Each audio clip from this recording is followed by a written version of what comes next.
So, over in the Indian state of Meghalaya, a bunch of power cuts kicked off this huge debate. But here's the crazy part. The controversy wasn't really about the lights going out. Nope.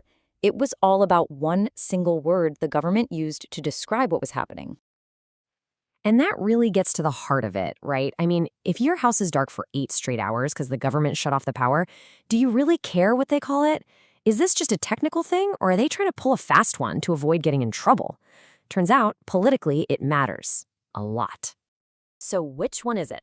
A boring technical term or a clever political tactic? Let's dig in. First, we're going to look at the government's side of the story. Then, we'll see what was actually happening for people living there. And finally, we'll get into the incredible power of choosing just the right word. Okay, first up, the official story. The government's explanation kicks off with this absolutely massive statewide project. And yeah, a very, very big price tag. We're talking 900 crore rupees. That's over 100 million US dollars. So you can see, this wasn't some minor repair job. This was a huge investment in the state's entire power grid. So this project, it's called the RDSS. And the scale is just mind-boggling. They were replacing 2,600 old transformers and putting in 3,800 kilometers of new wiring. The government's argument was pretty straightforward. Hey, to do this kind of major surgery on the power grid safely, we've got to turn the power off. And you know what? On a purely technical level, they're not wrong. See, load shedding usually means there's a power shortage, not enough to go around. The government was saying, no, this is different. This is a planned, totally necessary shutdown for upgrades. But as you're about to see, that is only half the story. Because the technical story, well, it kind of forgets about the people involved, doesn't it? While the government was busy with the nuts and bolts of the project, the folks in Meghalaya were literally and figuratively left completely in the dark. The big issue here was a total information blackout. Get this, the project actually started a full 6 months before these huge outages, but there was zero public awareness campaign. Nothing. So all of a sudden, people are hit with 8-hour power cuts. And it's during exam season for students. The government only gave an official explanation after a local politician raised a stink about it. And they even admitted it. The chief minister himself came out and said there was a communication gap, basically admitting they failed to get the message out to the very people who were being hit the hardest. And that's what makes this whole gap thing so baffling, right? I mean, we live in an age of WhatsApp, SMS alerts, social media. Telling people something's coming is so simple. It costs next to nothing. So why didn't it happen?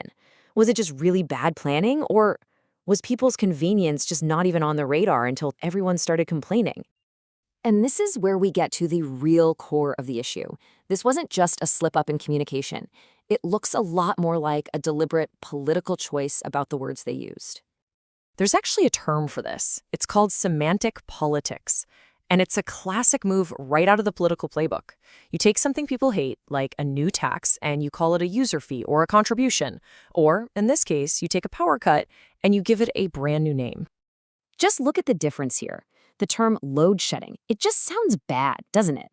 It implies a deficit, a failure, like the government can't keep the lights on. But regulated shutdown? Ooh, that sounds so much better. It sounds controlled, planned, professional.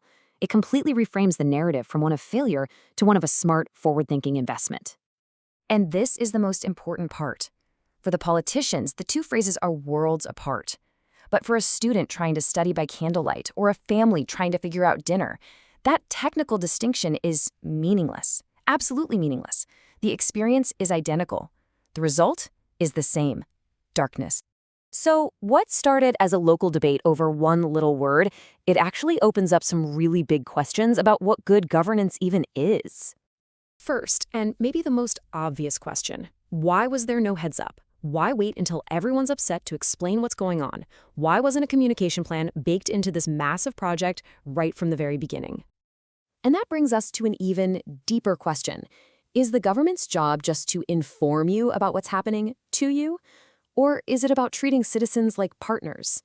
Consulting with people, planning with them, trying to make these big disruptions a little less disruptive? And all of this, it all boils down to one final, really critical question, one that puts this whole thing in perfect perspective.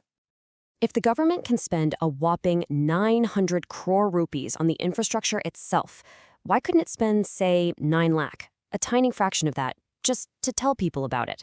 It just perfectly captures the disconnect, doesn't it? It makes you wonder, is infrastructure built for the people, or does it just happen to them? And that's a question worth thinking about long after the lights are back on for good.